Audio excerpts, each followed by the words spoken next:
সূরাতুল হুজুরাত, এটা মাদানী সূরা, মদিনাতে নাজিল হয়েছে একেবারে শেষ দিকে, মাদানী জিন্দেগির শেষ দিকে, নবম হিজরিতে নাজিল হয়েছে, তার মানে একেবারে শেষ দিকে। এটা কোরআনের সূরার যে ধারাক্রম সে অনুযায়ী ৪৯ নম্বর সূরা এবং সূরার আয়াত সংখ্যা ১৮। এই সূরাটাকে সূরাতুল আখলাক বলা হয়, মানে আমাদের আখলাক যাতে সুন্দর হয় এরকম 10টা কমান্ডমেন্টস আল্লাহ তাআলা ইনস্ট্রাকশন এই সূরাতে দিয়েছেন। আমাদের সমাজটা যাতে পিসফুল সোসাইটি হয়, হ্যাঁ, আল্লাহ তাআলা কিছু মোরাল স্ট্যান্ডার্ড, কিছু ইথিক্যাল স্ট্যান্ডার্ড, কিছু ম্যানার আমাদেরকে শিখিয়েছেন। কোরআন কিন্তু আমাদেরকে ম্যানার শিখায়। কি শিখায়? ম্যানার্স শিখায়। আজকে দেখবেন যে কোরআন আমাদের কি কি ম্যানার্স শিখায়। আমাদের সমাজটা যাতে একটা পিসফুল সোসাইটি হয়, শান্তিপূর্ণ সমাজ হয়, কোরআন কিছু আমাদেরকে এথিক্যাল স্ট্যান্ডার্ড বেঁধে দিয়েছে। আজকে আমরা এগুলো জানবো যে কি কি ম্যানার কোরআন আমাদেরকে মেনটেন করতে বলে, পালন করতে বলে। এবং আপনি আলোচনাটা পুরোটা শুনে আপনি নিজেই বুঝবেন যে আসলেই এই এই ম্যানার্সগুলো, এথিক্যাল স্ট্যান্ডার্ডগুলো, এই ভ্যালিউসগুলো যদি আমরা আমাদের সমাজে অ্যাপ্লাই করি, আমাদের সোসাইটিটা একটা শান্তিপূর্ণ সোসাইটি হয়ে যাবে ইনশাআল্লাহ। তাহলে কি কি ইনস্ট্রাকশন আল্লাহ তাআলা দিলেন to make our society a peaceful society, আমরা এটা দেখব। 1 নম্বরে আল্লাহ তাআলা যে ইনস্ট্রাকশনটি দিয়েছেন, শুরুতে বলে রাখা ভালো, মৌলিকভাবে 10টি দিক নির্দেশনা আল্লাহ তাআলা দিয়েছেন আমাদের সমাজটাকে শান্তিপূর্ণ করার জন্য। 10টা ম্যানার আল্লাহ তাআলা শিখিয়েছেন। আওয়াজ করে বলেন তো মোট কয়টি নির্দেশনা? 10টি। আমরা গুনে গুনে সামনের দিকে আগাবো। 1 নম্বরে আল্লাহ তাআলা বললেন, ইয়া আইয়ুহাল্লাযীনা আমানু লা তুকদ্দিমু বাইনা ইয়াদাইল্লাহি ওয়া রাসূলিহি ওয়াত্তাকুল্লাহ ইন্নাল্লাহা সামিউন আলিম। ওহে বিশ্বাসীরা, তোমরা আল্লাহ আল্লাহর রাসূল তোমাদেরকে যা করতে বলে এইটার চেয়ে বেশি অ্যাডভান্স হয়েও না, অতটুকুতেই থাকো, ওইটাতেই কল্যাণ, ওইটাতেই বরকত। আল্লাহ আল্লাহ রাসূলের চাইতে বেশি বোঝা যাবে না, ওনারা যেটা বলেছেন এটাই ফাইনাল। মা কানা লিমুমিনিন ওয়ালা মুমিনাতিন ইযা কাদাল্লাহু ওয়া রাসূলুহু আমরান আইয়াকুনা লাহুমুল খিয়ারাতু মিন আমরিহিম। আল্লাহ আল্লাহ রাসূল যদি আমাদেরকে কোনো নির্দেশনা দেয়, তখন কোনো বিশ্বাসীর জন্য এটা মানলেও চলে, না মানলেও চলে, এরকম ভাবা যাবে? আল্লাহ রাসূলের পক্ষ থেকে, আল্লাহর পক্ষ থেকে একটা আদেশ আসছে, এখন এই আদেশ আপনি মানলেও হয়, না মানলেও হয়, এরকম নাকি ব্যাপারটা? বলেন তো। বরং মানতেই হবে। বরং কি? মানতেই হবে। এটা কম্পালসারি, এটা অপশনাল না। তাহলে সমাজকে শান্তিপূর্ণ করার 1 নাম্বার গাইডলাইন হচ্ছে আল্লাহ রাসূলের পক্ষ থেকে যে নির্দেশনা আসবে এটা আপনাকে কম্পালসারি টু অ্যাবাইড বাই, এটা মানতেই আপনাকে হবে। এবং রাসূল সাল্লাল্লাহু আলাইহি ওয়াসাল্লাম যেটা শিখিয়েছেন ওইটাই স্ট্যান্ডার্ড, এর চেয়ে আর ভালো করা যায় না। এক সাহাবী বেশি ইবাদত করতে যেয়ে বললেন যে আমি আজ থেকে সারা রাত তাহাজ্জুদ পড়ব, রাতে আর ঘুমাবো না। আরেক সাহাবী বললেন আমি সারা বছর রোজা রাখবো, আমি আর রোজা ভাঙবো না। আরেক সাহাবী বলে আমি আমার স্ত্রীদের কাছে যাব না, আমি সন্ন্যাসী জীবনযাপন করব। তো রাসূল সাল্লাল্লাহু আলাইহি ওয়াসাল্লাম শুনে অপছন্দ করলেন, বললেন তোমরা নাকি এমন এমন বলেছ, আমি তো বিশ্বনবী রাহমাতাল লিল আলামিন, আল্লাহর হাবিব, আমি তো কোনো দিন রোজা রাখি, আবার কোনো দিন রাখি না। সোম বৃহস্পতিবারে রাখি, অন্যান্য দিন তো রাখি না। আবার রাতে আমি ঘুমাই, আবার তাহাজ্জুদও পড়ি, আবার আমি স্ত্রীদের সাথেও মেলামেশা করি। তো আমার এই ব্যালেন্স লাইফ লিড করেও তো আমি আল্লাহর শ্রেষ্ঠ হতে আমার কোনো সমস্যা হয় নাই, তোমাদের কি সমস্যা হলো? সুবহানাল্লাহ। দেখেন, ইসলাম খুব ব্যালেন্সড অ্যাপ্রোচে বিশ্বাস করে, ভারসাম্যপূর্ণ জীবন বিধান। তার মানে রাসূল সাল্লাল্লাহু আলাইহি ওয়াসাল্লাম যেটা শিখিয়েছেন ওইটাই স্ট্যান্ডার্ড। আপনি কি রাসূল সাল্লাল্লাহু আলাইহি ওয়াসাল্লামের চেয়ে বেশি মুত্তাকি হতে পারবেন? বুঝে থাকলে আওয়াজ করে বলুন, আল্লাহ রাসূলের চেয়ে বেশি বুজুর্গ হওয়া সম্ভব? মুত্তাকি হওয়া সম্ভব? আল্লাহওয়ালা হওয়া সম্ভব? তিনি যেটা শিখিয়েছেন ওইটাই স্ট্যান্ডার্ড। তাহলে প্রথম দিক নির্দেশনা হচ্ছে আল্লাহ আল্লাহ রাসূলের চেয়ে বেশি বোঝা চলবে। ওনারা যে নির্দেশনা দিয়েছেন সেটা মানলেই জীবনের সুখ, সেটা মানলেই কি 1 নম্বর গাইডলাইন। সমাজ যদি শান্তিপূর্ণ সমাজ আমরা পেতে চাই, পিসফুল সোসাইটি যদি পেতে চাই। 2 নম্বর গাইডলাইন হচ্ছে আল্লাহ তাআলা বলছেন, ইয়া আইয়ুহাল্লাযীনা আমানু লা তারফাউ আসওয়াতাকুম ফাওকা সাওতিন নবী ওয়া লা তাজহারু লাহু বিল কওলি কাজাহরি বা'দিকুম লিবা'দিন আন তাহবাতা আ'মালুকুম ওয়া আনতুম লা তাশউরুন। ওহে বিশ্বাসীরা, নবীর কণ্ঠের চাইতে তোমাদের কণ্ঠকে উঁচু করো না, খবরদার। যদি করো, নিজেরা নিজেদের সাথে যেভাবে কথা বলো, নবীর সাথে যদি এভাবে কথা বলো, তাহলে তোমাদের সব আমলগুলোকে বাতিল করে দিবে কে? এই আয়াত নাজিলের একটা প্রেক্ষাপট আছে। বনু তামিম গোত্রের লিডার কে হবে এটা নিয়ে ডিসকাশন হচ্ছিল। তো আবু বকর রাদিয়াল্লাহু তাআলা আনহু বললেন, আমি চাই উনি হোক লিডার। ওমরে ফারুক বলে, না না না, উনি না, আপনি বুঝতে পারেন নাই, আমি চাই ইনি হোক। আবু বকর বলে, ওমর তুমি ঠিক বলো না, আমি বললে তুমি খুলে উল্টাটা বলো, উনি হলে ভালো হয়। আর ওমরে ফারুক বলে, না না না, উনি না, উনি হলে, এই যে উনি উনি করে দুইজন তর্ক বিতর্ক করতে করতে ওনাদের কণ্ঠটা রাসূল সাল্লাল্লাহু আলাইহি ওয়াসাল্লামের কণ্ঠের চাইতে একটু উঁচু হয়ে গেল, যেটা দেখতে অনেকটা অশোভন ছিল, সুন্দর দেখাচ্ছিল না। তো রাসূল সাল্লাল্লাহু আলাইহি ওয়াসাল্লাম সামনে বসা, ওনার সামনে উঁচু গলা করে কেউ কথা বলবে, এটা আল্লাহ বরদাশত করলেন না। আরশের উপর থেকে আল্লাহ তাআলা আয়াত নাজিল করলেন, লা তারফাউ আসওয়াতাকুম ফাওকা সাওতিন নবী, খবরদার নবীর কণ্ঠের চাইতে যেন তোমাদের কণ্ঠ উঁচু হয়ে না যায়। যদি যায় তাহলে তোমাদের আমলগুলো বাতিল হয়ে যাবে, এবং নিজেরা নিজেদেরকে যেভাবে ডাকো সেভাবে ডেকো না, এরকম করলে আমল বাতিল হয়ে যাবে। তো আল্লাহ তাআলা এখানে আদব শিক্ষা দিলেন যে রাসূল সাল্লাল্লাহু আলাইহি ইসলামের সামনে কথা বলতে গেলে খুব ভদ্র ভাষায় কথা বলতে হবে, শালীন ভাষায় কথা বলতে হবে। মজার ব্যাপার হচ্ছে, আপনারা জানেন কিনা জানি না, যারা হজ উমরা করেছেন আপনারা দেখবেন যে রাসূল সাল্লাল্লাহু আলাইহি ইসলামের পবিত্র কবরের উপর এই আয়াতটা এখনও লেখা আছে যে লা তারফাউ আসওয়াতাকুম ফাওকা সাওতিন নবী, নবীর কণ্ঠের চাইতে যেন কণ্ঠ উঁচু হয়ে না যায়। এজন্য দেখবেন যে যারা রাসূল সাল্লাল্লাহু আলাইহি ইসলামের কবর জিয়ারত করতে যায়, ওনারা কবরের সামনে যে ধৈর্য ধারণ করতে পারে না, বুক ফেটে কান্না আসে যে আজীবন যে নবীর কথা শুনলাম, যে নবীর হাদিস শুনলাম, যে নবীকে আমি এত ভালোবাসি, যে নবী আমার জন্য সুপারিশ করবেন, যে নবী আমাকে হাউজে কাউসারের পানি দিবেন, সেই নবী এখানে শুয়ে আছে। এটা ভাবতেই মুমিন হৃদয়ে বাঁধ ভাঙা কান্নার জোয়ার আসে, হাউমাউ করে কাঁদতে ইচ্ছে করে, কিন্তু ওখানে আওয়াজ করা যায় না, কারণ ওখানে লেখা লা তারফাউ আসওয়াতাকুম ফাওকা সাওতিন নবী, নবীর দরবারে বড় গলায় আওয়াজ করে কোনো শব্দ উচ্চারণ করা যাবে না। খুব ভদ্র বিনম্র চিত্তে রাসূল সাল্লাল্লাহু আলাইহি ওয়াসাল্লামের রওজার সামনে দাঁড়িয়ে আমরা সালাম পাঠ করি। তো এই নিয়মটা শুধু যে রাসূল সাল্লাল্লাহু আলাইহি ওয়াসাল্লামের জন্যই খাস তা নয়, আমাদের আব্বা আম্মা, আমাদের শিক্ষক, মুরব্বী, আধ্যাত্মিক নেতা, ধর্মীয় গুরু, ইসলামী আন্দোলনের বড় লিডার, এরকম যে কারো সামনে বড় গলায় উঁচু গলায় আওয়াজ করে কথা বলা যাবে না, বরং সেখানে ভদ্রতা, এটিকেটস, নম্রতা, এটা বজায় রাখতে হবে। এটা বুঝতে পেরেছেন? হ্যাঁ। পাশাপাশি রাসূল সাল্লাল্লাহু আলাইহি ওয়াসাল্লাম একবার দুপুরবেলায় ওনার ঘরে শুয়েছিলেন। সূরার নাম হচ্ছে সূরাতুল হুজুরাত, মনে আছে তো আপনাদের? সূরার নাম কি? হ্যাঁ, হুজুরাত মানে হচ্ছে কম্পার্টমেন্ট বা অ্যাপার্টমেন্ট, যেখানে মানুষ থাকে আর কি। রাসূল সাল্লাল্লাহু আলাইহি ওয়াসাল্লাম এরকম 9টা হুজরাখানা ছিল। আপনার বাংলাদেশে ইমাম সাহেবের হুজরাখানা এই শব্দটার সাথে পরিচিত না সবাই? এই হুজরাখানা থেকে আল হুজরাত, রাসূল সাল্লাল্লাহু আলাইহি ওয়াসাল্লামের 9 জন স্ত্রী এই 9টা হুজরাতে থাকতেন, এবং এগুলো মসজিদে নববীর সাথে অ্যাটাচ করা ছিল। দুপুরে খেয়ে রাসূল সাল্লাল্লাহু আলাইহি ওয়াসাল্লাম কাইলুলা করছেন, বিশ্রাম নিচ্ছেন। হঠাৎ কিছু বেদুইন লোক, যাদের মধ্যে সভ্যতার ছোঁয়া লাগেনি, তারা এসে রাসূল সাল্লাল্লাহু আলাইহি ওয়াসাল্লামকে ডাকতে আরম্ভ করলো, ইয়া মুহাম্মদ উখরুজ ইলাইনা, ইয়া মুহাম্মদ উখরুজ, এই মুহাম্মদ বেরো বেরো, কথা আছে, এই মুহাম্মদ বেরো বেরো। মানে কেমন যেন বন্ধুরে ডাকতেছে, মনে হচ্ছে বন্ধুকে ডাকতেছে। আল্লাহ তাআলা এটা বরদাস্ত করলেন না, বললেন খবরদার, নিজেরা নিজেদেরকে যেমনে ডাকো, নবীকে যদি অমনে ডাকো, তোমার ঈমান আমল সব বাতিল হয়ে যাবে, খবরদার, সব বাতিল হয়ে যাবে। বরং ওনাকে যখন সম্বোধন করবে তখন ডাক দিবে খুব ভদ্র ভাষায়, বলতে হবে ইয়া নবী আল্লাহ, ইয়া রসুল আল্লাহ, ইয়া হাবিব আল্লাহ, এরকম ভদ্রোচিতভাবে রাসূল সাল্লাল্লাহু আলাইহি ওয়াসাল্লামকে ডাকতে হবে। তাহলে রাসূলের সামনে কণ্ঠ উঁচু করার কারণে আল্লাহ তাআলা এই আয়াত নাজিল করলেন, এবং এই আয়াত নাজিলের পরে উমরে ফারুক রাদিয়াল্লাহু তাআলা আনহু এত ভয় পেলেন, এরপরে রাসূল সাল্লাল্লাহু আলাইহি ওয়াসাল্লামের সামনে কথা বলতে গেলে উনি এত আস্তে কথা বলতেন, ওই যে বেশি জোরে যদি কথা বলে তাহলে আমার সব আমল বাতিল হয়ে যাবে, এত আস্তে বলতেন। রাসূল সাল্লাল্লাহু আলাইহি ওয়াসাল্লাম জিজ্ঞেস করা লাগতো, ওমর কি বললে, আবার বলো তো, একটু জোরে বলো ওমর, আরেকটু জোরে বলো, আরেকটু জোরে বলো। সুবহানাল্লাহ। মানে এত মিন মিন করে, এত ক্ষীণ ক্ষীণ শব্দে ওমর ফারুক কথা বলতে লাগলেন যে রাসূল সাল্লাল্লাহু আলাইহি ওয়াসাল্লামের বুঝতে কষ্ট হচ্ছিল কথা। তখন তিনি বলতেন, ওমর আরেকটু জোরে বলো না, কি বললে বুঝলাম না, আরেকটু জোরে বলো। ওনারা এতটা ভয় পেয়েছিলেন এই আয়াত নাজিল হওয়ার পরে। তাহলে 2 নাম্বার ইনস্ট্রাকশন হচ্ছে, মুরব্বী, শিক্ষক, উস্তাজ, ধর্মীয় গুরু, আধ্যাত্মিক নেতা, ইসলামী আন্দোলনের বড় নেতা, এরকম রেসপেক্টেড কারো সামনে উচ্চবাচ্য করে কথা বলা উচিত না। এটা আদবের খেলাফ, শিষ্টাচারের খেলাফ। আর আমরা বলেছি এই সূরাটা আমাদের শিষ্টাচার নিয়ে কথা বলে, সামাজিক রীতিনীতি, শিষ্টাচার, এটিকেটস নিয়ে কথা বলে।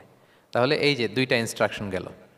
3 নম্বর ইনস্ট্রাকশন হচ্ছে, আল্লাহ তাআলা বললেন, ইয়া আইয়ুহাল্লাযীনা আমানু, ওহে বিশ্বাসীরা, ইন জাআকুম ফাসিকুম বিনাবাইন ফাতাবায়ানু, কোনো পাপাচারী যদি কোনো নিউজ নিয়ে আসে, বিশ্বাস করার আগে নিউজটা যাচাই করে নিও। আন তুসিবু কওমান বিজাহালাতিন ফাতুসবিহু আলা মা ফাআলতুম নাদিমিন, যদি তোমরা বিশ্বাস করে ফেলো তাহলে কোনো কওমের উপর হয়তো এমন ডিসিশন নিয়ে নিতে পারো যে ডিসিশনের কারণে পরে তোমাদেরকে পস্তাতে হবে। তাহলে 3 নাম্বার ইনস্ট্রাকশন হচ্ছে নিউজ একটা শুনলেই বিশ্বাস করা যাবে, এটাকে ভেরিফাই করতে হবে। কি করতে হবে? You have to verify and cross check the authenticity of the news. নিউজটা সঠিক কিনা আপনাকে ক্রস চেক করতে হবে, শুনলেই বিশ্বাস করা যাবে না। এটা বর্তমান সময়ের সাথে অনেক বেশি প্রাসঙ্গিক। এত হোক্স নিউজ এখন, এত এত রুমার্স, এত ফেক নিউজ সোশ্যাল মিডিয়াগুলোতে, ইভেন মেইন স্ট্রিম মিডিয়াও যা প্রচার করে সবই যে আপনি বিশ্বাস করতে পারবেন তাও না, ওইটাও একটু ক্রস চেক করে নিতে হবে। এদেরও কিছু প্রোপাগান্ডা থাকে আবার, হ্যাঁ, এরাও নিউজকে এমনভাবে অনেক সময় করে তাদের সুবিধার্থে। সো আপনার চোখ কান খোলা রেখে অনেকগুলো নিউজ একসাথে মিলিয়ে তারপরে বিশ্বাস করতে হবে। কিন্তু আমাদের সরল মনা অনেক ভাইদের যেটা হয়, ফেসবুকে একটা কিছু দেখেই আমরা মনে করি যেটা সঠিক, ফলে কি করি? শেয়ার দিয়ে ফেলি। কি করি? শেয়ার দেই। আবার আপনার বন্ধুরা শেয়ার দেয়, ফলে মুহূর্তে একটা রুমর, একটা গুজব ছড়িয়ে পড়ে সমাজে, কিন্তু আদতে এটার সাথে কোনো মিলই নাই বাস্তবতার। এরকম হয় কি হয় না বলেন তো? দেখেন ইসলাম কত সুন্দর একটা নিউজকে ভেরিফাই করার জন্য আমাদেরকে নির্দেশ দিয়েছে। ফাতাবাইয়ানু মানে ক্রস চেক করো। কোনো সংবাদ আসলেই চিলে কান নিয়ে গেছে শুনলে চিলের পেছনে দৌড় দিবেন নাকি? না, আগে প্রথমে কি করবেন? একটু দেখে নিতে হবে যে আসলে কি কান নিয়ে গেল না রয়ে গেল। এই আয়াত নাজিলের একটা প্রেক্ষাপট আছে, সেটা কি? 5ম হিজরিতে বনুল মুস্তালেকের যুদ্ধে যখন আল্লাহ হাবিব ইসলাম জয়লাভ করলেন, বনুল মুস্তালেকের সবাই মুসলিম হলো। রাসূল ইসলাম তাদেরকে দিনের দাওয়াত শিখিয়ে বললেন, বছর শেষে তোমাদেরকে জাকাত পে করতে হবে, আর জাকাতের এই টাকা নেয়ার জন্য আমি একজনকে পাঠাবো বছর শেষে। তো বছর শেষে তিনি বনুল মুস্তালেকের যে লিডার হারিস ইবনে মিরারের কাছে আল ওয়ালিদ ইবনে উকবা নামে জাকাতের কালেক্টর এক সাহাবীকে তিনি পাঠালেন যে যাও তুমি যে জাকাত নিয়ে আসো। তো উনি গেলেন, উনি আসবেন শুনে বনুল মুস্তালাকের সবাই পল্লী থেকে বের হয়ে মরুভূমির মাঝখানে তলোয়ার নিয়ে, ঘোড়া টোরা নিয়ে তাকে ওয়েলকামিং রিসেপশনের জন্য, রেড কার্পেট রিসেপশনের জন্য সবাই দাঁড়ায় আছে যে নবীর সাহাবী আসবে, জাকাত কালেক্ট করতে, আমরা জাকাত দিব। এখন ওই সাহাবী যখন গেলেন, সবাইকে এরকম ঘোড়া তলোয়ার এরকম সাজসজ্জা নিয়ে দাঁড়ায় থাকার কারণে উনি ভয় পেয়ে গেলেন। উনি ভাবছে আমাদের মনে হত্যা করার জন্য দাঁড়ায় আছে। উনি আর এটা ঠিকঠাক না জেনে অ্যাবাউট টার্ন ফিরে গেলেন মদিনায়, যে বলে ইয়া রাসূলুল্লাহ, বনুল মুস্তালাক তো সব মোরতাদ হয়ে গেছে, এরা তো আর মুসলিম, এরা তো আমাকে মারার জন্য সব দাঁড়ায় আছে। আসলে বলেন তো কথাটা কি সত্য না মিথ্যা? একেবারে মিথ্যা। রাসূল সাল্লাল্লাহু আলাইহি ওয়াসাল্লাম এই কথা শুনেই বিশ্বাস করলেন সরল মনে। বিশ্বাস করেই খালিদ ইবনে ওয়ালিদ রাদিয়াল্লাহু তাআলা আনহুকে বললেন, অ্যাটাক বনুল মুস্তালাক, বনুল মুস্তালাকে অভিযান পরিচালনা করো। সাথে সাথে আল্লাহ বললেন, নবী রাখেন, আস্তে অ্যাটাক করেন, একটু থামেন নবী, একটু রাখেন। আপনি যার কাছ থেকে শুনেছেন সে মিথ্যা বলেছে, অসত্য কথা বলেছে, আসলে ঘটনা এমন নয়। আজকে তার কথার উপর বেস করে আপনি যে খালিদ ইবনে ওয়ালিদকে অভিযান পরিচালনা করতে বললেন, সে যে যদি অ্যাটাক করে কয়েকজনকে হত্যাও করে ফেলতো, এই যে রক্তপাত হতো, ব্লাড শেড, এটার দায় কিন্তু আপনি এড়াতে পারতেন, কারণ আপনি আদেশ দানকারী। আল্লাহ রাসূল সাল্লাল্লাহু আলাইহি ওয়াসাল্লামকে থামালেন আল্লাহ তাআলা আয়াত নাজিল করে যে আপনি ক্রস চেক করেন। পরে রাসূল সাল্লাল্লাহু আলাইহি ওয়াসাল্লাম ক্রস চেক করে লোক পাঠিয়ে জানলেন যে না, এমন কিছুই নয়, তারা কেউ মোরতাদ হয় নাই, সবাই তারা মুসলিমই আছে। তারা ওয়েলকামের জন্য আসছিল, উনি ভাবছে যে ওনাকে হত্যা করার জন্য দাঁড়ায় আছে। তাহলে চিন্তা করছেন যুগে যুগে এই সমস্যা আছে না নাই বলেন? রাসূল সাল্লাল্লাহু আলাইহি ওয়াসাল্লামের জীবনীতে এই ঘটনা ঘটিয়ে আমাদের চোখে আঙ্গুল দিয়ে আল্লাহ তাআলা বুঝাতে চাইলেন যে কোনো নিউজ আসলেই এটা ভেরিফাই না করে বিশ্বাস করা যাবে না। যত মেইন স্ট্রিম মিডিয়া হোক, ওটা শুনলে আপনি আরও কয়েকটা, আরও আপনার সোর্স থেকে আপনি একটু জানবেন, এরপরে আপনি বিশ্বাস করবেন। নাকি বিশ্বাস না করে শেয়ার দিবেন? দিবেন? আপনি কি জানেন যে একটা কথা শুনেই ক্রস চেক না করে অ্যাকশনে যাওয়াতে কত পরিবার ভেঙে যায়, কত সম্পর্ক ভেঙে যায়? আমাদের মধ্যে এই প্রবণতা আছে। আপনার ছেলের ব্যাপারে একজন একটা কথা বললো, এসে ছেলের মারপিট, জিজ্ঞেসও করেন না এটা। আপনার মেয়ের ব্যাপারে একজন এসে একটা বাজে কথা বলছে, এসেই আপনি মেয়ের সাথে খারাপ আচরণ। আপনার ওয়াইফের ব্যাপারে একজন বললো আর কি যে ভাই আপনি এখানে, ভাবিকে তো দেখলাম ওইখানে আরেকজনের সাথে, আপনি এসেই আপনার স্ত্রীর উপর চড়াও অথবা গায়ে হাত তুললেন। তো হতে পারে যে ওই ভদ্রলোক অন্য কোনো মহিলাকে দেখেছে যে দেখতে আপনার স্ত্রীর মতো, এরকম হতে পারে কি পারে না বলেন? তো এই যে আপনি ক্রস চেক না করে, ভেরিফাই না করে যে অ্যাকশনে গেলেন, এতে সমস্যা হবে না সমাজে? পরিবার ভাঙে, সমাজে সম্পর্ক নষ্ট হয়, কলহ বাঁধে। এই জন্য আল্লাহ তাআলা বলেন যে সোসাইটিটাকে যদি পিসফুল করতে চাও, ইযা জাআকুম ফাসিকুম বিনাবাইন ফাতাবায়ানু, নিউজ আসলেই বিশ্বাস করো না। You have to cross check, you have to justify, and you have to verify the news. মনে থাকবে? তাহলে আজকে থেকে ফেসবুকে একটা পেলে আমরা কি করব? শেয়ার দিয়ে দিব। কি শেয়ার দিবেন না? কি করব? যাচাই বাছাই করব, ক্রস চেক করব। এখন অবশ্য ক্রস চেক করার জন্য কিছু কিছু প্ল্যাটফর্ম বেরিয়েছে। তারা অবশ্য যেগুলো খুব বেশি ছড়িয়ে পড়ে নিউজ, সেগুলো যদি ভুল হয় তারা ক্রস চেক করে তারা সামাজিক সচেতনতা তৈরি করে। তো আমরা প্রত্যেকেই দায়িত্বশীল হলে এই গুজবগুলো স্প্রেড করা থেকে আমরা বিরত থাকতে পারি। নিউজ শুনলেই আমরা এখন বিশ্বাস করব না, আগে ক্রস চেক করে নেব, তা না হলে আমরা বিপদে পড়তে পারি। কি বলেন? এমন কোনো কাজ করে ফেলতে পারি যেটার কারণে পরে লজ্জিত হব। তো আমরা আগে থেকেই সাবধান হয়ে যাই। 4 নম্বরে আল্লাহ তাআলা বললেন, ওয়া ইন তাইফাতানি মিনাল মুমিনিনা ক্তাতালু ফাসলিহু বাইনাহুমা। বিশ্বাসীদের মধ্যে 2 গ্রুপ যদি মারামারি লাগে তাহলে তুমি মিলিয়ে দাও, ইসলাহ করো, ইসলাহু যাতিল বাইন, মিলিয়ে দাও, মীমাংসা করে দাও, বিরোধ নিষ্পন্ন করে দাও। অনেক সময় হয় না যে 2 ভাই ঝগড়া লেগেছে, 2 বন্ধু ঝগড়া লেগেছে, অথবা স্বামী স্ত্রীর মধ্যে কোনো কারণে বিরোধ, হ্যাঁ, 2 পার্টি ঝগড়া লাগছে, এরকম আছে না নাই? তখন ফাসলিহু বাইনাহুমা, তাদের মধ্যে আপোষ মীমাংসা করে দাও। হ্যাঁ, মীমাংসা করে দাও, ইসলাহ, রিকনসিলিয়েশন করো, ওয়ার্ক অ্যাজ এ মিডিয়েটর, মধ্যস্থতাকারী হিসেবে কাজ করো। তো আমরা সমাজে কি করি দেখেন তো, একটু মিলিয়ে নেন। 2 জন ঝগড়া লাগছে, আমরা কি করি? হ্যাঁ, কি করেন? আরো লাগিয়ে দেন। সর্বনাশ! তো আপনাদের ওয়াজি করতেছি আমি না, তাদেরকে আরো ঝগড়ায় মাতিয়ে তোলা যাবে না, লাগিয়ে দেওয়া যাবে না, বরং ঝগড়া থামিয়ে দিতে হবে। কি করতে হবে? কয়েক জায়গায় কৌশল করে মিথ্যা বলা জায়েজ, সহিহ হাদিসে এসছে। এর মধ্যে একটা আছে, 2 জন মানুষের মধ্যে সম্পর্ক নষ্ট, তাদের সম্পর্ক জোড়া লাগিয়ে দেওয়ার জন্য আপনি কৌশল করে মিথ্যা বলতে পারেন। যেমন ধরেন যে 2 জনের সাথে কথা হয় না, দা কুমড়া সম্পর্ক, আপনি একজনকে বললেন যে ভাই ওই দিন তো ওই লোক আপনার ব্যাপারে অনেক প্রশংসা করলো। সে তো শুনে অবাক হবে, কিরে আমার প্রশংসা কি বললো, এমন এমন বললো। তো এটা শুনে ওই লোকের ব্যাপারে তার মনটা একটু নরম হবে। আবার তাকে বললেন যে উনি তো আপনার ব্যাপারে এরকম একটা পজিটিভ কমেন্ট করলো, সেও অবাক হবে, তাই নাকি, তার সাথে আমি এত ভুল বোঝাবুঝি, আসলে লোকটা তো তাইলে ভালো। এই যে 2 জনকে আপনি এমন কিছু কথা কৌশল করে বললেন, ফলে তাদের মধ্যে একটা হৃদ্যতা তৈরি হবে। হঠাৎ দেখবেন যে একজন আরেকজনকে দেখে সালাম দিয়ে কথা বলে, কোলাকুলি করে, সেই আগের যেই শত্রুতা সব নিমেষে শেষ হয়ে গেছে। ঠিক কিনা বলেন? হ্যাঁ, এই যে মধ্যস্থতাকারী আপনি হলেন, এজন্য আল্লাহ তাআলা আপনাকে সওয়াব দিবেন। তাহলে বিবাদমান 2 গ্রুপ দেখলে আমরা আজ থেকে আরো ঝগড়া লাগিয়ে দিব না মিলিয়ে দিব? রাসূল সাল্লাল্লাহু আলাইহি ওয়াসাল্লাম বলেন, আলা উখবিরুকুম বিআফদালা দারাজাতিম মিন সাদাকাতি ওয়াস সিয়ামি ওয়াস সালাহ। নামাজ, রোজা, সাদাকা, এর চেয়েও একটা বড় মর্তবার ভালো কাজ আছে, সেটা কি আমি তোমাদের বলবো না? সাহাবারা বলল, বলেন। আল্লাহ রাসূল সাল্লাল্লাহু আলাইহি ওয়াসাল্লাম বললেন, সেটা হচ্ছে ইসলাহু যাতিল বাইন, 2 পক্ষকে মিলিয়ে দেয়া, বিবাদমান 2 গোষ্ঠীকে কি করা? মিলিয়ে দেয়া। এটা নামাজ, রোজা, সাদাকা, এর চেয়েও বেশি সওয়াবের কাজ।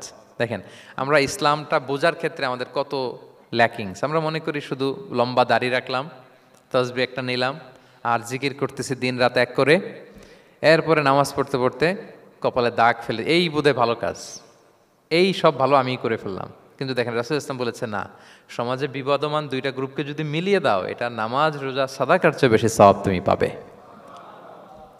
তাহলে এখন থেকে যদি আমরা বিবাদ দেখি কি করব? মিলিয়ে দিব। কখনো আমরা ঝগড়া আরো বাড়িয়ে দিব না। আগুন যদি লাগে সেখানে পানি ঢালবো নাকি তেল ঢালবেন? কি ঢালবেন? অনেকে কি ঢালে? আরো দাউ দাউ করে জ্বালাতে চায় না, না, এটা করা যাবে না, বরং আমরা মিলিয়ে দিব ইনশাআল্লাহ। বলেন সবাই।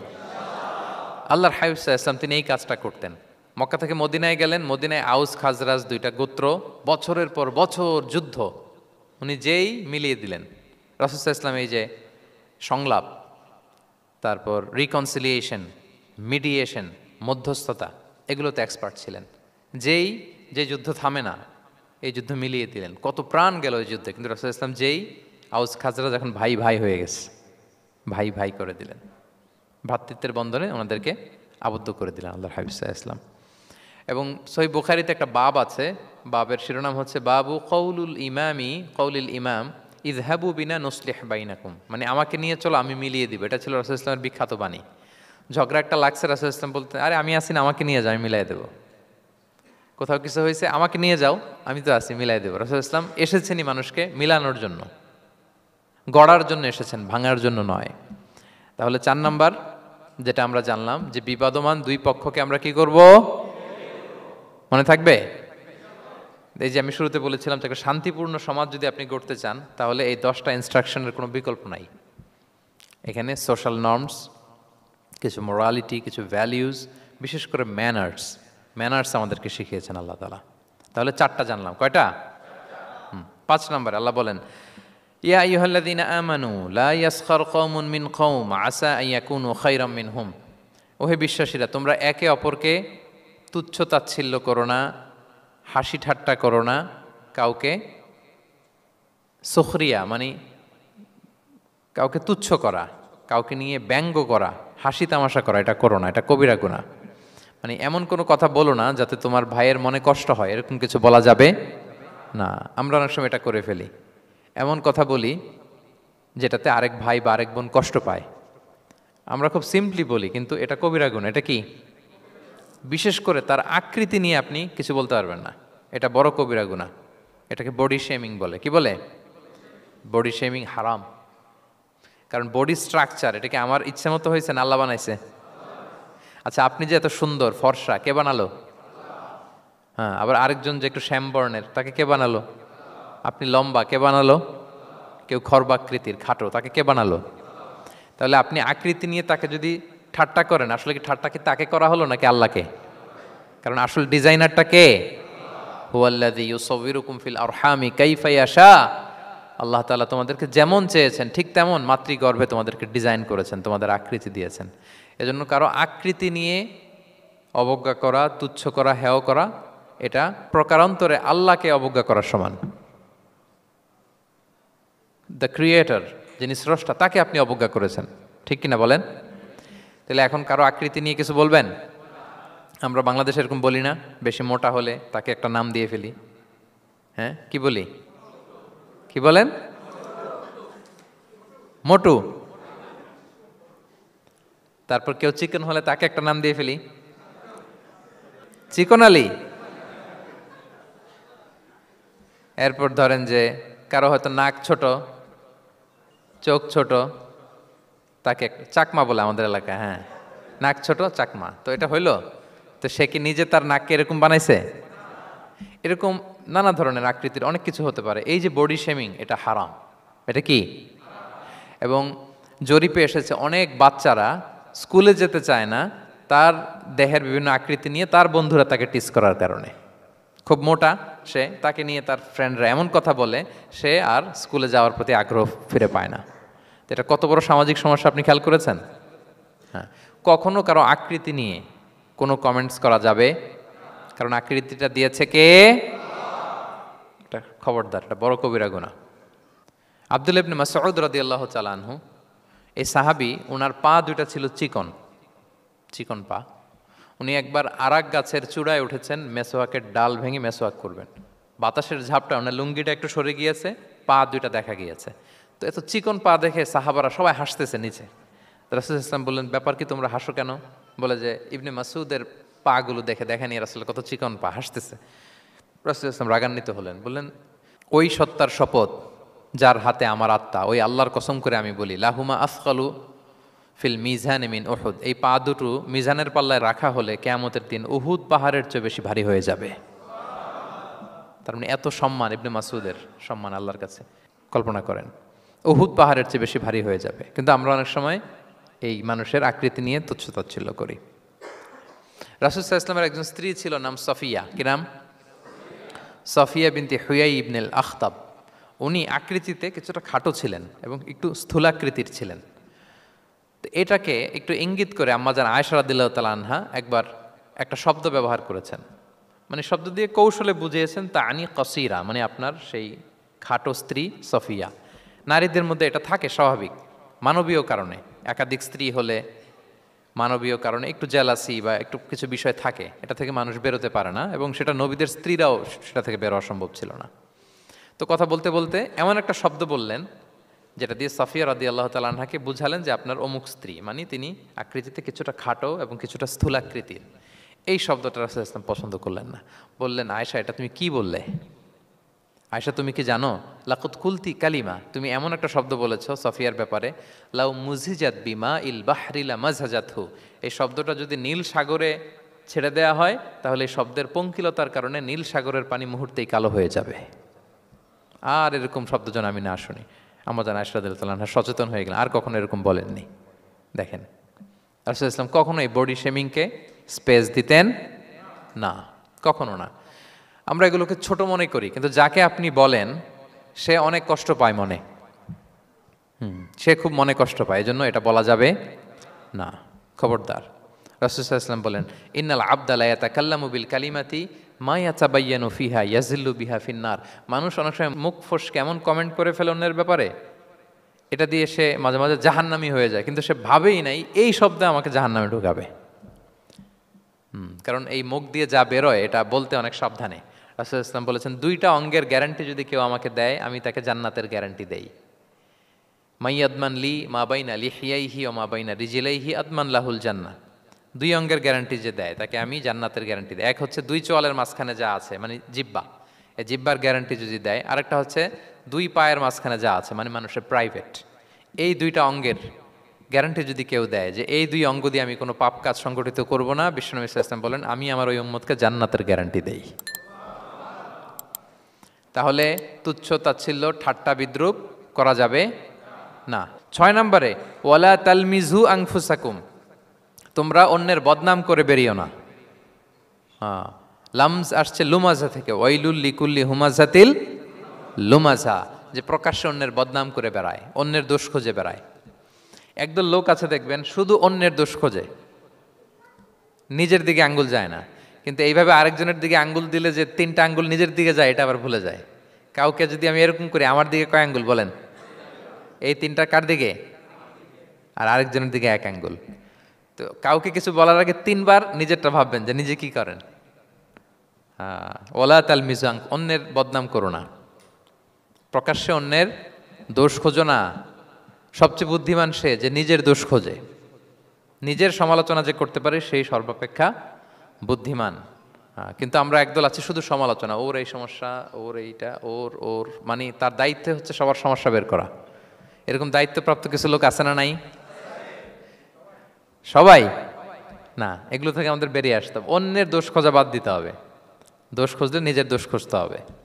আমরা আত্মসমালোচনা করবো। খেয়াল রাখবেন সবচেয়ে ভালো হচ্ছে আত্মসমালোচনা, সবচেয়ে ভালো কি?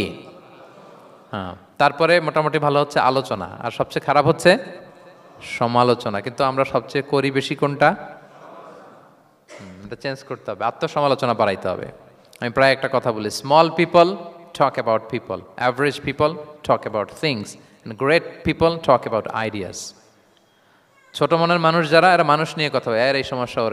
মাঝারি ধরনের যারা, এরা বিভিন্ন বিষয় নিয়ে, ঘটনা নিয়ে কথা বলে। গ্রেট মাইন্ড যারা, এরা আইডিয়া নিয়ে কথা বলে, যে এই আইডিয়া ইমপ্লিমেন্ট করলে সমাজের এটা সমাধান হবে, এই আইডিয়া জেনারেট করতে পারলে এইটা কাজ হবে। তো এখন বলেন, আপনি কি ছোট মনের মানুষ হবেন না বড় মনের? অন্যের দোষ খুঁজবো আর তাহলে কারটা খুঁজবো? ইনশাল্লাহ বলেন সবাই। কটা গেল? 7 নাম্বার, ওয়ালা তানাবাজু বিল আলকাব, কাউকে মন্দ উপনামে ডেকো না। মন্দ উপনামে ডেকো না মানে কাউকে একটা বিশেষ নাম দিও না, তার নামটা সুন্দরভাবে ডাকো। নাম বিকৃতি করা কবিরা গুনাহ। নাম আপনি বলুন, হুজুর এটা একটা কথা হইলো, নাম বিকৃতি করছি তো কি হয়েছে? এটা আপনার কাছে সমস্যা নাই। ধরেন যে ওই লোকের নাম আব্দুল্লাহ, আপনার কাছে আব্দুল্লাহ এটা সিম্পল, ধুর আব্দুল্লাহ একটা কিছু হইলো। কিন্তু যার নাম আব্দুল্লাহ তার কাছে এটা অনেক দামি। তার কাছে কি? কারণ এটা তার পরিচয় বহন করে। ধরেন যে আমার নাম কি মিজান, আপনার কাছে মনে হয় আরে মিজান একটা নাম হইলো, তা আমার কাছে তো এটা অনেক গুরুত্বপূর্ণ, কারণ এটা আমার পরিচয় বহন করে। এই নামে মানুষ আমাকে ডাকে, ফলে এটা আমার খুব আদরের, আমার কাছে বড্ড যত্নের, দরদের নামটা। আপনার কাছে নাও হতে পারে। মানুষ প্রত্যেকে তার নিজের নামকে খুব পছন্দ করে।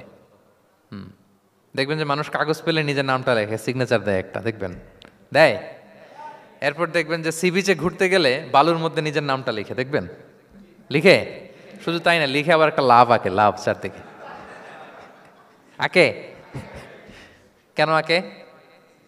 কারণ এই নামটা সে পছন্দ করে অনেক, এটা তার কাছে গুরুত্বপূর্ণ, আপনার কাছে নাও হতে পারে। এজন্য প্রত্যেকে প্রত্যেকের নামটা তার কাছে খুব আদরের যত্নের, তার নামটা আপনি সুন্দরভাবে বলবেন। নাম আপনি বিকৃত করতে পারবেন না। এটা কি গুনাহ? সগীরা কবিরা গুনাহ। এটা আমরা সমাজে করি, নাম বিকৃত করি না, নাম বিকৃত করা যাবে না। ওয়ালা তানাবাযু বিল আলক, মন্দ নামে ডেকো না। আমাদের সমাজে এটা আছে, দেখবেন যে বাবা মা সুন্দর নাম রেখেছে আবু বকর, ওকে ডাকে বকইরা, আছে না এরকম? তারপর নাম রেখেছে ধরেন আব্দুল কুদ্দুস, ওকে ডাকে, নাম রেখেছে আব্দুল ওয়াক্কাস, ওকে ডাকে। এই বিকৃতি আপনি করতে পারবেন? কারণ কিয়ামতের দিন আপনার নাম ধরে আপনার বাবার নাম ধরে ডাকা হবে। তুদআউনা ইয়াউমাল কিয়ামাতি বিআসমাইকুম ওয়া আসমাই আবাইকুম।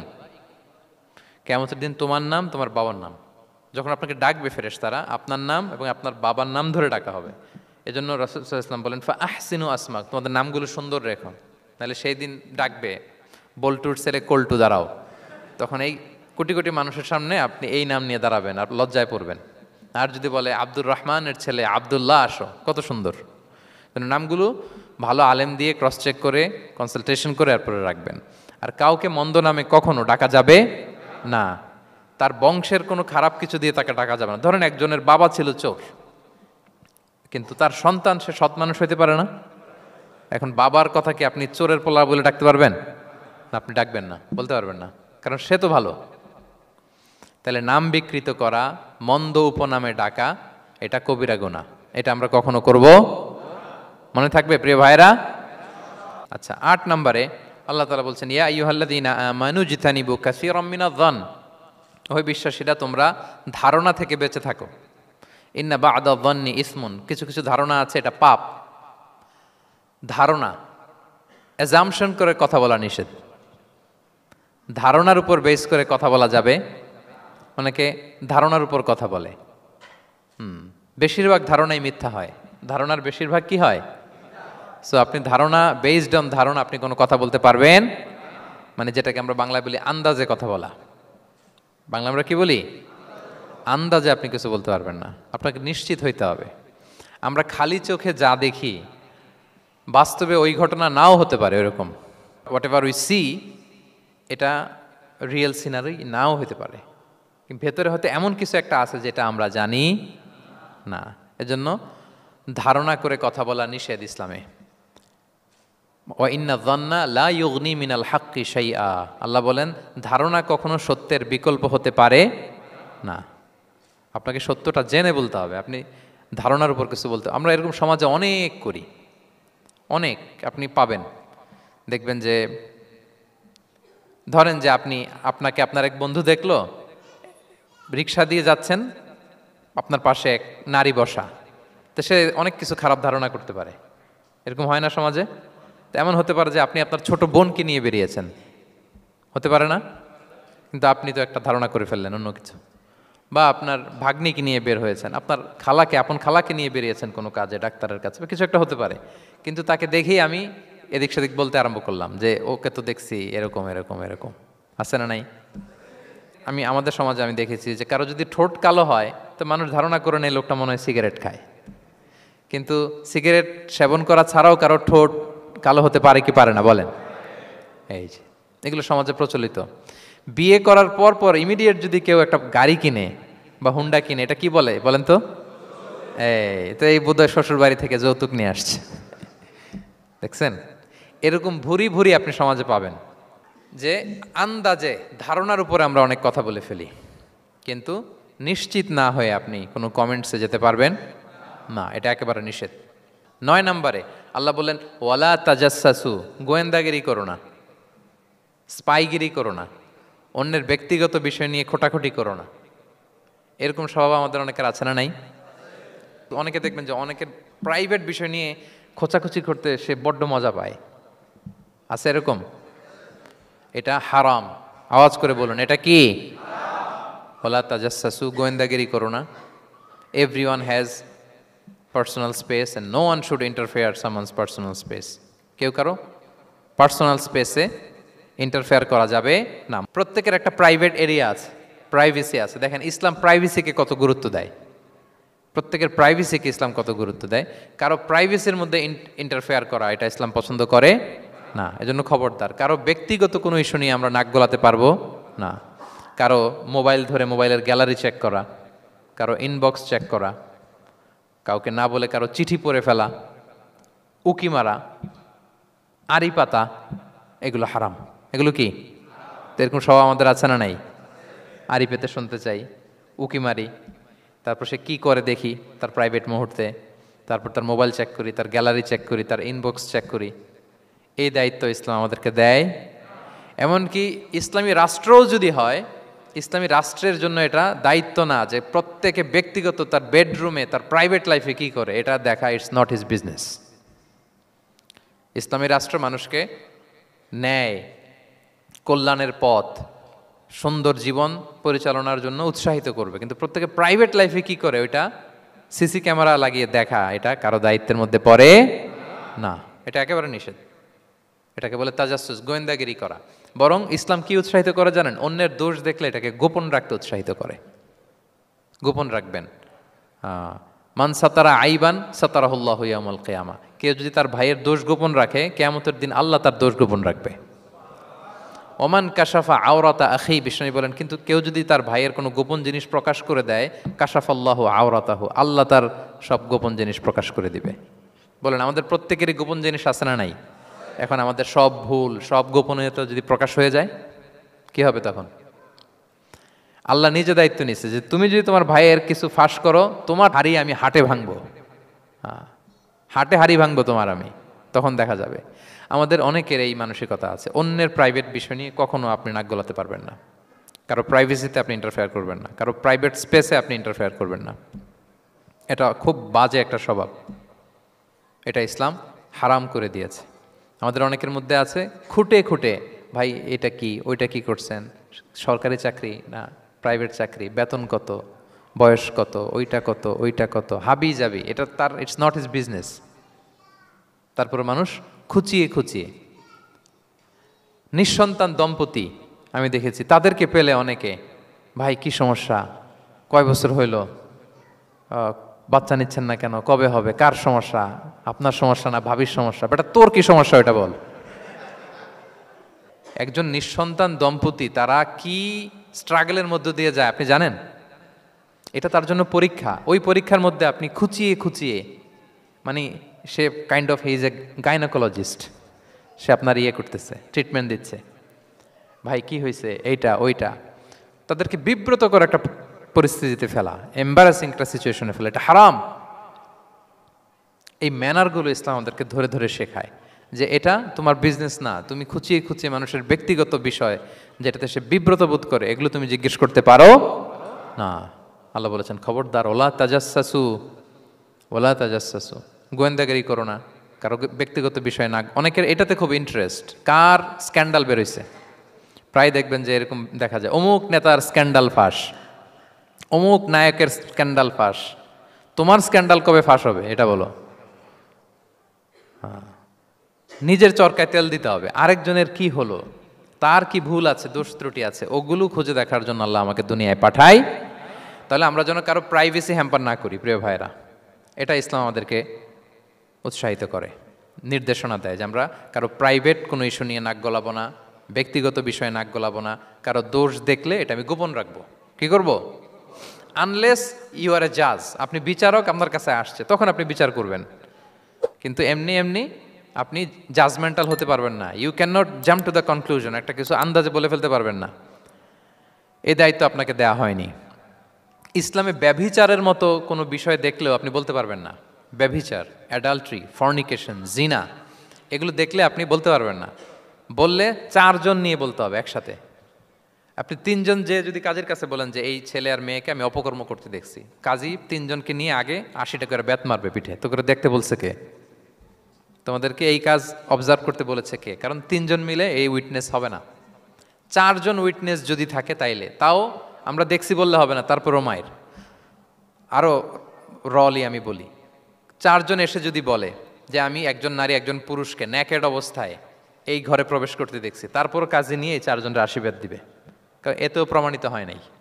তারা হয়তো একটা জায়গায় অবস্থান করেছে কিন্তু বড় ধরনের কোনো পাপের সাথে লিপ্ত হয় নাই হয়তো।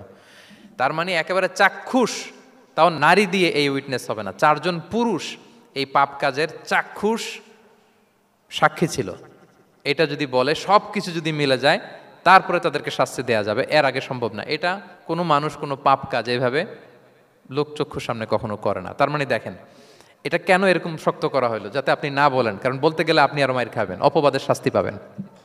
হ্যাঁ, ইফকের শাস্তি। ইসলাম কিভাবে মানুষের প্রাইভেসিকে হেফাজত করে। কেউ কোনো একটা মানুষ হয়তো কখনো শয়তানের ওয়াসওয়াসায়, নফসের তাড়নায়, বন্ধুর পাল্লায় পড়ে কোনোভাবে সে পাপে জড়িয়ে পড়েছে, আপনি এটাকে ইস্যু বানাচ্ছেন, কিন্তু এমন হতে পারে ওই পাপের পরে সে এমনভাবে তওবা করেছে, এমনভাবে ফিরে এসেছে, এমনভাবে প্র্যাকটিসিং হয়েছে যে সে ভালো কাজ দিয়ে আপনাকেও ছাড়িয়ে গেছে। আপনি আটকায় যাবেন কিন্তু কিয়ামতের দিন ও আটকাবে না। এরকম হতে পারে কি পারে না? তো ওর পিছনে লাগছেন কেন আপনি? আপনি আপনার ইস্যু দেখেন, আপনি কতটা প্র্যাকটিসিং হতে পেরেছেন, আপনি কতটা শুদ্ধাচার আনতে পেরেছেন আপনার জীবনে, সেটা দেখতে হবে। এজন্য খবরদার, ওয়ালা তাজাসসু, গোয়েন্দাগিরি করো না, কারো প্রাইভেট বিষয় নিয়ে নাক গলাতে যেও না। সুবহানাল্লাহ, হোয়াট এ রিলিজিয়ান! কত সুন্দর আমাদের ধর্ম, হাউ লাকি উই আর! আমরা কত ভাগ্যবান যে আল্লাহ তাআলা এই ধর্ম আমাদেরকে দিয়েছেন, এমন বিধান আমাদের জন্য প্রেসক্রাইব করেছেন যেগুলো মানলে আমাদের সমাজটা একটা জান্নাতের বাগান হয়ে যাবে। তাহলে 9 নম্বর ছিল ওয়ালা তাজাসসু, গোয়েন্দাগিরি করুন। আজকে থেকে করবেন? কারো মোবাইল ধরবেন, আর গ্যালারি দেখবেন, কারে কি মেসেজ করছিল পড়তে যাবেন, গোপনে তার ড্রয়ার খুলে তার চিঠি পড়বেন, আড়ি পাতবেন, উকি মারবেন, কারো গোপন বিষয় নিয়ে ইন্টারেস্ট দেখাবেন? কথা বলেন না, দেখাবেন? এগুলো নিয়ে কোনো ইন্টারেস্ট আমরা দেখাতে পারবো না। গোয়েন্দাগিরি আমাদেরকে বাদ দিতে হবে। আল্লাহ আমাদেরকে বোঝার তৌফিক দান করুক। কয়টা গেল? আর একটা, লাস্ট নাম্বার। আল্লাহ বলেন, সর্বশেষ আল্লাহ বলেন, ওয়ালা ইয়াগতাব বা'দুকুম বা'দা, একে অপরের পরনিন্দা চগলখড়ি করো না। ইয়াগতাব মানে গীবা, গীবত করো না। আইয়ুহিব্বু আহাদুকুম আইয়াকুলা লাহমা আখিহি মাইতান ফাকারিহতুম, তোমরা কি চাও যে তোমরা তোমাদের মৃত ভাইয়ের গোশত ভক্ষণ করবে? মানে যে ব্যক্তি গীবত করে সে যেন তার মৃত মরা ভাইয়ের পচা গোশত খায়। গীবত করা, গীবত কাকে বলে?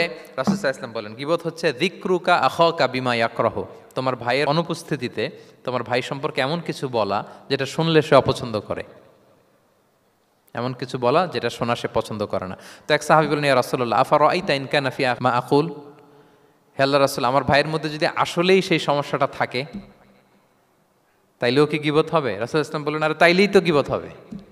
ওই দোষ যদি থাকে, ওটা তার অনুপস্থিতি যদি বলে বেরো তাইলেই তো গীবত হবে। আর ওই দোষ যদি না থাকে তাহলে তো অপবাদ হবে, এটা তো আরো বড় গুনাহ, ওটা তো বহতান। তাহলে এই গীবা ইংরেজিতে বলে ব্যাক বাইটিং। ইংরেজিতে কি বলে? এই ব্যাক বাইটিং, চগলখড়ি বা পরনিন্দা, আরবিতে বলে গীবাত। এই গীবত আমরা করব না। কারো কিছু বলা থাকলে আপনি তাকে সরাসরি নাসিহাত করুন। আর দিন ওয়ান নাসিহা, দিন হচ্ছে উপদেশ দেয়া, শুভ কামনা করা, তার প্রতি শুভ কামনা করে আপনি তাকে বুঝান, সে হয়তো বুঝবে। কিন্তু আপনি তার অনুপস্থিতিতে তার নামে বাজে কথা, মন্দ কথা বলতে পারবেন? এটা অনেক বড় পাপ। একজনের ব্যাপারে আরেকজনের কান ভারী করা, ওর কথা ওর কাছে, ওর কথা ওর করে, এরকম করে সমাজের মধ্যে একটা গিরিঙ্গি লাগায়, আছে না নেই? এটা হারাম। রাসূল সাল্লাল্লাহু আলাইহি ওয়াসাল্লাম বলেন, মেরাজের রাত্রে আমি দেখেছি কিছু লোক লাহুম আযফার মিন নুহাস, তাদের নখগুলো তামা দিয়ে তৈরি, নখর ধারালো, ইয়াখদাশুনা বিহা উজুহাহুম ওয়া সুদুরাহুম, তারা তাদের নিজের নখ দিয়ে নিজের গালের গোশত, বুকের গোশতগুলো টেনে টেনে ছিটছে। রাসূল সাল্লাল্লাহু আলাইহি ওয়াসাল্লাম জিবরাইল আলাইহিস সালামকে বললেন, মানহুম ইয়া জিবরিল, জিবরিল কারা এরা, এত বড় শাস্তি? জিবরাইল আলাইহিস সালাম বললেন, হুম আহলুল গীবা মিন উম্মাতিক, এরা হচ্ছে আপনার উম্মতের মধ্য থেকে তারা যারা গীবত করে। তারা কি করে? তাহলে এই গীবতের সাথে আমাদের কোনো সম্পর্ক, এটা থেকে আমাদেরকে বেঁচে থাকতে হবে, এটা করা যাবে না। আমরা অনেকে হালাল ওয়েতে গীবত করি। এইভাবে কিভাবে করে আমি বলি আপনাদের, এইভাবে শুরু করে, এইভাবে কি বলবো ভাই, বললে তো গীবত হয়ে যায়, তারপরও না বললেই না, একটু বলি। শুরুতে কি বললে তো, দেখছেন কিভাবে হালাল করে, বললে তো গীবত হয়ে যায়, এইভাবে স্টার্ট করে। বললে যদি গীবত হয়ে যায় এটা বলা যাবে? আওয়াজ করে বলেন, যেটা বললে গীবত হয়ে যাবে এটা বলা যাবে না। এই অভ্যাসগুলো থেকে আমরা আস্তে আস্তে ফিরে আসবো, ওগুলো আমরা আর বলবো। তাহলে মোট 10টা, কয়টা? এই 10টা যদি আমরা মেনে চলি, সমাজে আর কোনো অশান্তি থাকবে? বিশৃঙ্খলা থাকবে? হানাহানি, মারামারি? সমাজটা একটা শান্তির সমাজ হবে, পিসফুল সমাজ হবে। এই জন্য এই সূরাটাকে বলা হয় সামাজিক রীতিনীতির সূরা। সোশ্যাল এটিকেটস, সামাজিক রীতিনীতি আল্লাহ শিখিয়েছেন, আমাদেরকে ম্যানার শিখিয়েছেন। আজকে বাড়িতে যে সূরাতুল হুজরাতটা পড়বেন, যাদের কাছে আমার এক নজরে কোরআন আছে আগে ওটা থেকে দেখবেন, এরপর কোনো তাফসির থেকে বঙ্গানুবাদ দেখবেন, তাফসির পড়বেন, দেখবেন যে ক্লিয়ার হয়ে যাবে। এরপর নিজেই আপনার ফ্যামিলিকে নিয়ে আপনি তালিম দিবেন এই সূরাটার উপর। পারা যাবে তো? দেখবেন যে সমাজটা শান্তিপূর্ণ হয়ে যাবে। আল্লাহ তাআলা আমাদের সমাজকে শান্তিপূর্ণ করুক।